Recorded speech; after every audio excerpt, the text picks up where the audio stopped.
നമസ്കാരം സർ. നമസ്കാരം. അഡ്വക്കേറ്റ് പ്രശാന്തി കുറുപ്പ്, നമ്മൾ കഴിഞ്ഞ ദിവസങ്ങളിൽ ഹേമ കമ്മിറ്റി റിപ്പോർട്ടിലെ ശുപാർശകൾ നടപ്പിലാക്കാൻ വേണ്ടിയിട്ട് ഹൈക്കോടതി നിയോഗിച്ച അമിക്കസ് ക്യൂറിയുടെ ഞെട്ടിക്കുന്ന കണ്ടെത്തലുകൾ, അതിനെക്കുറിച്ചൊക്കെ ചർച്ച ചെയ്തിരുന്നു. ഇതിലേക്കൊക്കെ വെളിച്ചം വീശിയത് നമുക്കറിയാം, നടി ആക്രമിക്കപ്പെട്ട സംഭവമാണ്. അത് വലിയ രീതിയിൽ സമൂഹത്തിൽ തന്നെ ചലനങ്ങൾ സൃഷ്ടിച്ചതാണ്. മലയാള ഫിലിം ഇൻഡസ്ട്രിയിൽ, പ്രത്യേകിച്ച് നടൻ ദിലീപിന്റെയൊക്കെ ഒരു കരിയർ തന്നെ ഒരു പക്ഷേ ബ്രേക്ക് ആയത് ആ ഒരു സംഭവത്തോടെയാണ്. പക്ഷെ ഇപ്പോൾ അത് തുടർച്ചയായി ചർച്ച ചെയ്തുകൊണ്ടിരിക്കുന്ന വിഷയമാണെങ്കിലും അതിലിപ്പോൾ കൂടുതൽ ചർച്ചകളിലേക്ക് വഴിവെക്കുന്നത് മുൻ DGP ആർ ശ്രീലേഖ നടത്തിയ ചില വെളിപ്പെടുത്തലുകളാണല്ലോ. അവർ പറയുന്നത് നമുക്കറിയാം, നേരത്തെ തന്നെ ദിലീപിന് ജയിലിൽ അവർ സഹായം ചെയ്തു കൊടുത്തതിനെ കുറിച്ചൊക്കെ വലിയ വിവാദങ്ങൾ ഉണ്ടായിട്ടുണ്ടായിരുന്നു. ഇപ്പോൾ ആർ ശ്രീലേഖ പറയുന്ന ഒരിക്കലും ഈ ഒരു കേസ് അവസാനിക്കാൻ പോകുന്നില്ല എന്നുള്ളതാണ്. അതില് എന്താണ് കാരണം എന്നുള്ളത് മുന്നോട്ട് വെച്ചുകൊണ്ട് ചില കണ്ടെത്തലുകളും അവർ പറയുന്നു ഈ കേസിനെ കുറിച്ച്. ആ ഒരു വെളിപ്പെടുത്തലിനെ കുറിച്ച് താങ്കൾ നോക്കിയപ്പോൾ എന്താണ് മനസ്സിലായത്? മുൻ DGP എന്തൊക്കെ കാര്യങ്ങളാണ് തുറന്നു പറഞ്ഞത്? നമുക്കറിയാം, ഈ സർവീസിൽ നിന്ന് വിരമിച്ച ശേഷം പല പോലീസ് ഉദ്യോഗസ്ഥരും നടത്തുന്ന വെളിപ്പെടുത്തലുകൾക്ക് വലിയ വിവാദമാകാറുണ്ട്. കാരണം സർവീസിലിരിക്കുമ്പോൾ പലപ്പോഴും അവർക്ക് പറയാൻ സാധിക്കാത്ത, അവർ കണ്ടെത്തിയിട്ടുള്ള പല സത്യങ്ങളും അവർ സർവീസിൽ നിന്ന് വിരമിച്ച ശേഷമായിരിക്കും പറയുക. അത്തരത്തിൽ ആർ ശ്രീലേഖ നടി ആക്രമിക്കപ്പെട്ട സംഭവത്തെക്കുറിച്ച് നടത്തിയ വെളിപ്പെടുത്തലുകൾ എന്തെല്ലാമാണ്?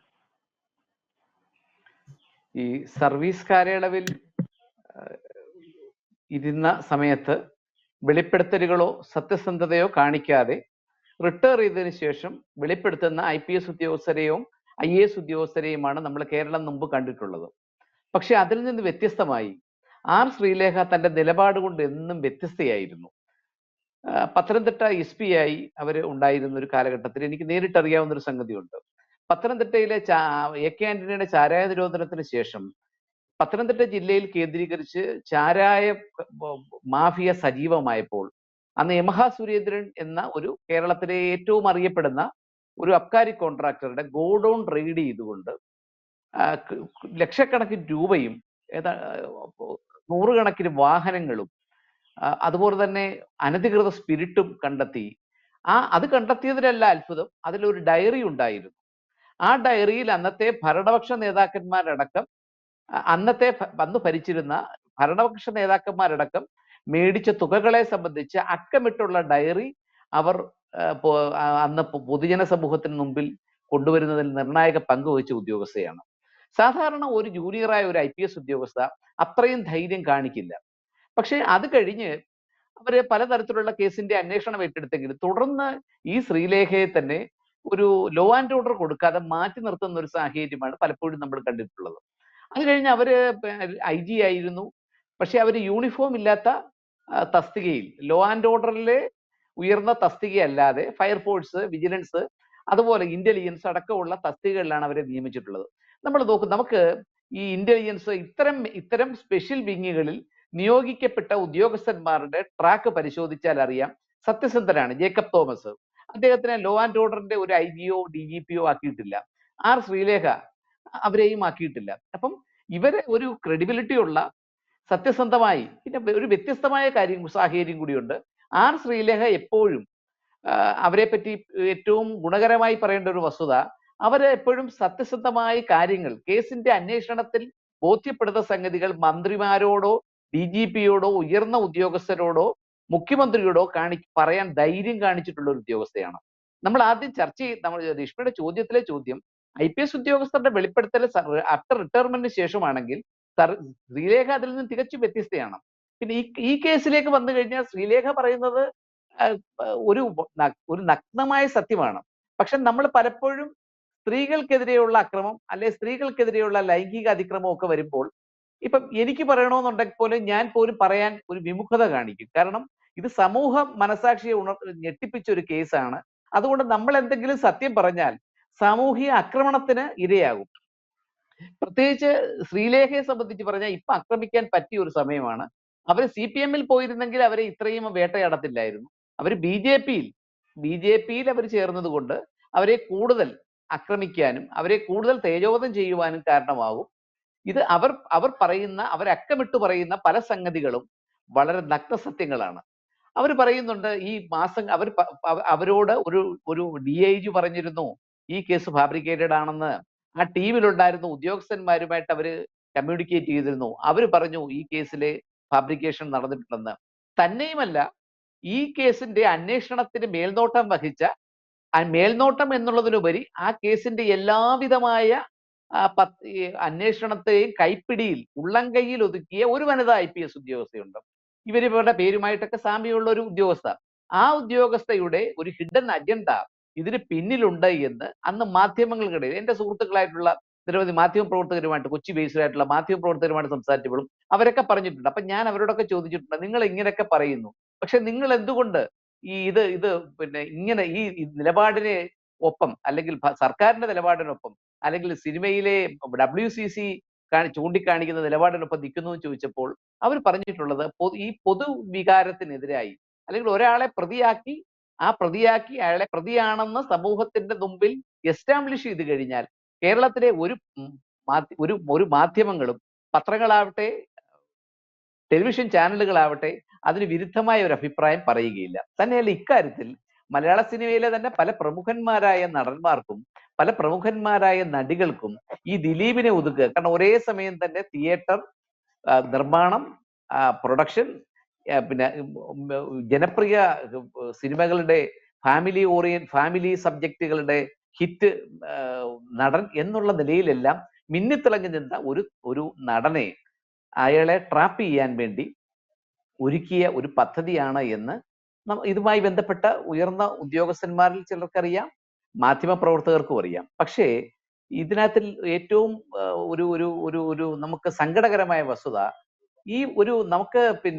നമുക്കറിയാം നക്സൽ വർഗീസിന്റെ കൊലപാതകം ഉണ്ടായി. നമ്മളൊക്കെ ധരിച്ചിരുന്ന നക്സൽ വർഗീസ് പോലീസുമായിട്ടുള്ള ഏറ്റുമുട്ടലിൽ കൊല്ലപ്പെട്ടു എന്നാണ്. ഒരു വെറും കോൺസ്റ്റബിളായ രാമചന്ദ്രൻ നായർ ഒരു ദിവസം ചാനലിന്റെ മുമ്പിൽ വന്ന് പറഞ്ഞപ്പോഴാണ് അത് നക്സൽ വർഗീസിനെ ലക്ഷ്മണ കൊന്നതാണെന്ന് അറിയുന്നത്. അതുപോലെ തന്നെ ചാരവൃത്തി കേസ്, വിജയൻ എന്ന് പറയുന്ന ഒരു പോലീസ് സർക്കിൾ ഇൻസ്പെക്ടർക്ക് മാലി വനിതയോട് തോന്നിയ ലൈംഗിക ആസക്തി ആണ് അതിന് അവർ വഴങ്ങാതിരുന്നപ്പോൾ അതിന്റെ ചുവട് പിടിച്ചുകൊണ്ട് അയാളുടെ മനസ്സിൽ ഉദിച്ച ഒരു പദ്ധതിയായിരുന്നു. അതിന് CBI അന്വേഷണം വരെ പോയി. CBI അന്വേഷണം ഈ വിജയൻ ഇതിനകത്ത് പർപ്പസ്ഫുള്ളി പ്രതിയാക്കാൻ വേണ്ടി നടത്തിയ ശ്രമത്തിന്റെ ഭാഗമാണ് എന്ന് അടിവരയിട്ട് പറയുന്നുണ്ട്. ഈ കേസിന്റെ ഇപ്പോഴത്തെ സ്ഥിതി നോക്കിയാൽ, ഈ സ്ഥിതിയിൽ ഇത് ശ്രീലേഖ പറയുന്ന ഒരു പ്രധാനപ്പെട്ട കാര്യം, വലിച്ചു നീട്ടിക്കൊണ്ടു പോകാൻ ശ്രമിക്കുന്നത്. നമുക്കറിയാം, ഒരു ക്രിമിനൽ നടപടി, ഒരു വിചാരണ നീട്ടിക്കൊണ്ടു പോയാൽ അതിന്റെ നഷ്ടം പ്രതിക്ക് മാത്രമാണ്, ബാധിക്കൽ ഡിഫാക്ടോ കംപ്ലൈന്റിനല്ല. ഈ കേസ് വലിച്ചു നീട്ടിക്കൊണ്ടു പോകാനാണ് ഈ കേസിലെ അതിജീവിത എന്നും ശ്രമിച്ചിട്ടുള്ളത്. അവരെത്ര തടസ്സ ഹർജികൾ കൊടുത്തു. ഒരു ലൈംഗിക അതിക്രമം, ഒരു ബലാത്സംഗം പോലുള്ള ഒരു കേസിൽ ഇത്രയും മാത്രം എവിഡൻസിന്റെ എത്രയും വലിച്ചു നീട്ടിക്കൊണ്ടു പോകേണ്ട ആവശ്യമില്ല. അവസാനം ഈ കോടതിയിലെ ഈ സത്യം, ദിലീപ് നിരപരാധിയാണെന്ന തരത്തിൽ കോടതി ആ സത്യങ്ങളെ കണ്ടെത്തി എന്ന് വന്നപ്പോൾ ആ ജഡ്ജിക്കെതിരെ എന്തുമാത്രം സാമൂഹ്യ വിമർശനം ഉണ്ടായി. ആ ജഡ്ജിക്കെതിരെ സാമൂഹ്യ വിമർശനം ഉണ്ടായപ്പോൾ ആ ജഡ്ജി പിടിച്ചു നിന്നത് ഒരു പരിധിവരെ അത് അവരെ ഒരുപാട് വേട്ടയാടിയേനെയും.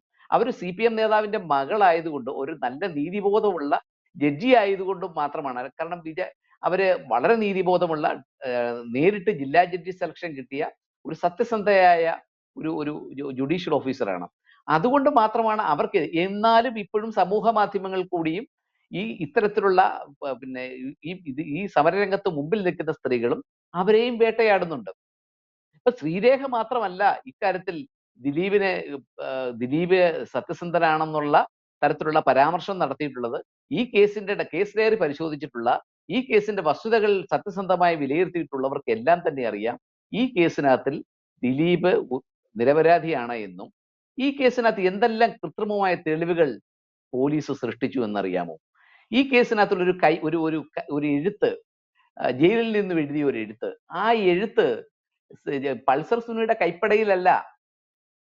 അതാണ് ഇതിനകത്ത് ഏറ്റവും കൗതുകമുണർത്തുന്ന കാര്യം. അതോടൊപ്പം തന്നെ ഒരു ഫോൺ, ആ ഫോണിൽ നിന്നാണ് ഈ കേസിനകത്ത് ഒരു പ്രതിയെ, ഒരു കേസുമായി ബന്ധപ്പെട്ട് പോലീസ് ഈ നടിയെ തട്ടിക്കൊണ്ടുപോയി ബലാത്സംഗം ചെയ്ത കേസിൽ ഈ പ്രതിയെ ദിവസങ്ങൾക്കുള്ളിൽ അറസ്റ്റ് ചെയ്ത സമയത്ത് വിശദമായ ചോദ്യം ചെയ്തു. കേരള പോലീസ് എന്തായാലും ചോദ്യം ചെയ്യുമ്പോൾ തലോടിക്കൊണ്ടല്ല, അല്ലെങ്കിൽ സാരോപദേശം കൊണ്ടല്ല ചോദ്യം ചെയ്യുന്നത് എന്നുള്ളത് നമുക്കൊക്കെ അറിയാം. അപ്പൊ അത്രയും കടുത്ത, അതും കേരളത്തെ ഞെട്ടിപ്പിച്ച, എല്ലാ പൊളിറ്റിക്കൽ പാർട്ടിയും എല്ലാവരും ഈ നടിയോടൊപ്പം പൂർണ്ണ പിന്തുണയിൽ നിന്ന സമയത്ത് ഈ കേസിലെ പ്രതിയെ അറസ്റ്റ് ചെയ്യുമ്പോൾ സ്വാഭാവികമായിട്ടും പോലീസ് ബലപ്രയോഗങ്ങളൊക്കെ നടത്തിക്കാണും, അതിന് കുറ്റം പറഞ്ഞിട്ടും കാര്യമില്ല. യെസ്. അപ്പൊ അത്തരത്തിൽ ബലപ്രയോഗങ്ങളൊക്കെ നടത്തി ഇത്തരത്തിലുള്ള ഒരു കേസിനകത്തിൽ ആ പ്രതി അന്ന് പറയാത്ത മൊഴിയാണ് ഈ പിന്നീട് 3 മാസത്തിന് ശേഷം തനിക്ക് ടെലിഫോൺ തന്നെന്നും തനിക്ക് താൻ പിന്നെ ആ ഒരു പ്രമുഖ സംവിധായകൻ ഉണ്ടായിരുന്നല്ലോ, നമ്മുടെ അദ്ദേഹത്തിന്റെ പേരെന്താണ്, ഒരു പ്രമുഖ സംവിധായകൻ, അദ്ദേഹത്തെ വിളിച്ചുവെന്നും തരത്തിലുള്ള ഒരുപാട് കഥകൾ ഈ കേസിനകത്തിൽ രംഗത്ത് കൊണ്ടുവന്നു. ആ കഥകളെല്ലാം എന്തിനു വേണ്ടിയാണ് കഥകളെല്ലാം കൊണ്ടുവന്നത്? ഈ കേസിന് ബലം നൽകാൻ വേണ്ടിയാണ് ഇത്തരത്തിലുള്ള കഥകൾ പ്രചരിപ്പിച്ചത്. അവസാനം ഈ മഞ്ജു വാര്യരുടെ ഒരു പ്രസംഗം നമുക്കറിയാം. മഞ്ജു വാര്യരുടെ പൊതുജന സമൂഹത്തിൽ ഇറങ്ങി യാതൊരു തരത്തിലുള്ള പബ്ലിക് ആക്ടിവിറ്റീസും ഇല്ലാതിരുന്ന മഞ്ജു വാര്യർ ഈ കേസിനകത്തിൽ ടൗൺ ഹാളിന്റെ മുമ്പിൽ വെച്ച് നടന്ന പ്രസംഗത്തിൽ കൂടി ഈ WCCയുടെ പിറവി ഉണ്ടാവുകയും WCC എന്ന് പറയുന്ന ഒരു വനിതാ കൂട്ടായ്മ ഉണ്ടാവുകയും പാവം പിടിച്ച കുറച്ച് നടിമാരുടെ അവസരങ്ങൾ നഷ്ടപ്പെടുത്തി കുറച്ച് സാധാരണക്കാരായ നടിമാർ, രമ്യ നമ്പീശനൊന്നും പിന്നെ സിനിമയിൽ പോലും കണ്ടിട്ടില്ല. കാരണം ഈ മഞ്ജു വാര്യർ പക്ഷേ ലേഡി സൂപ്പർ സ്റ്റാറുമായി. അപ്പം അവരുടെ പഴയ ഭർത്താവിനോടുള്ള പക തീർക്കാൻ വേണ്ടിയും അവരുടെ അവരുടെ കൂടെ നിൽക്കുന്ന ദിലീപിനോട് വിരോധമുള്ളവരുടെ എനിമീസ് ദ ബെസ്റ്റ് ഫ്രണ്ട്, ശത്രുവിന്റെ ശത്രുവാണ് ഏറ്റവും നല്ല മിത്രം, ആ തിയറി വെച്ചുകൊണ്ടാണ് ഇത്രയും കാലം ഈ കേസിനകത്തിൽ മുന്നോട്ട് കൊണ്ടുപോയിക്കൊണ്ടിരിക്കുന്നത്. ഈ കേസിനകത്തിൽ ഉടനെ ഒന്നും വിചാരണ തീരാനുള്ള സാധ്യതയില്ല. ഉടനെ ഇത് പലതരത്തിലുള്ള അടവ് നയങ്ങളുമായി എനിക്ക് തോന്നുന്നു കേരളം കണ്ടിട്ടുള്ളതിൽ ഏറ്റവും കൂടുതൽ ഒരാളിനെ ശിക്ഷിക്കപ്പെടണം, അല്ലെങ്കിൽ അയാൾക്ക് യാതൊരു തരത്തിലുള്ള മൗലിക അവകാശങ്ങളും കൊടുക്കാൻ പാടില്ല, അല്ലെങ്കിൽ അയാൾ ടാർഗറ്റഡ് ആണ് എന്ന് പറയുന്ന കേരളത്തിലെ ആദ്യത്തെ കേസ് എന്ന് വേണമെങ്കിൽ ഈ നടി പീഡിപ്പിക്കപ്പെട്ട കേസിൽ ഈ ദിലീപിനെ പ്രതിയാക്കിയതിനെ പറ്റി പറയാൻ സാധിക്കും. മട്ടാഞ്ചേരി മാഫിയയുടെ ഉൾപ്പെടെ ഒരു ബന്ധം ഇതിലൊക്കെ ആരോപിക്കപ്പെടുന്നുണ്ട്. എന്തായാലും ഈ കേസ് തീർന്നാലെങ്കിൽ സത്യം വെളിവാകും എന്ന് പ്രതീക്ഷിക്കാൻ സാധിക്കില്ല. കാരണം കേസ് ഒരിക്കലും തീരില്ല എന്നുള്ളത് തന്നെയാണ് പോലീസ് ഉദ്യോഗസ്ഥർ പറയുന്നത്. ഒരു സാഹചര്യം കൂടി ഇതിനകത്തിലുണ്ട്. ഈ കേസിൽ IPS ഉദ്യോഗസ്ഥരടക്കം അന്വേഷണം നടത്തിയ മേൽനോട്ടം നയിച്ച് ഞാൻ ഈ പറഞ്ഞ വനിതയടക്കം നേരിടുന്ന ഒരു വലിയ ഭീഷണിയുണ്ട്. കാരണം ഈ കേസ് വെറുതെ വിട്ടാൽ ലക്ഷക്കണക്കിന്, ദിലീപ് ചോദിക്കുന്ന ലക്ഷങ്ങളാണെങ്കിലും കോടികളാണെങ്കിലും മലീഷ്യസ് പ്രോസിക്യൂഷൻ ഇതിൽ ഇവർക്ക് ഈ കോമ്പൻസേഷൻ കൊടുക്കേണ്ട ബാധ്യത കൂടി സംസ്ഥാന സർക്കാരിനും ഈ ഉദ്യോഗസ്ഥർക്കും ഉണ്ടാകുമെന്നുള്ളത് കൂടിയാണ് ഈ കേസിനെ ഇത്രയും പേര് ഒരു വടംവലി പോലെ പിടിച്ചുകൊണ്ടുപോകുന്നത്. അത് കറക്റ്റായി പോയിട്ടാണ്. വളരെയധികം കൂടുതൽ വാർത്തകളും വിശേഷങ്ങളും നിങ്ങളിലേക്ക് എത്താൻ ABC മലയാളം സബ്സ്ക്രൈബ് ചെയ്യുക, ബെൽ ബട്ടണും അമർത്തുക.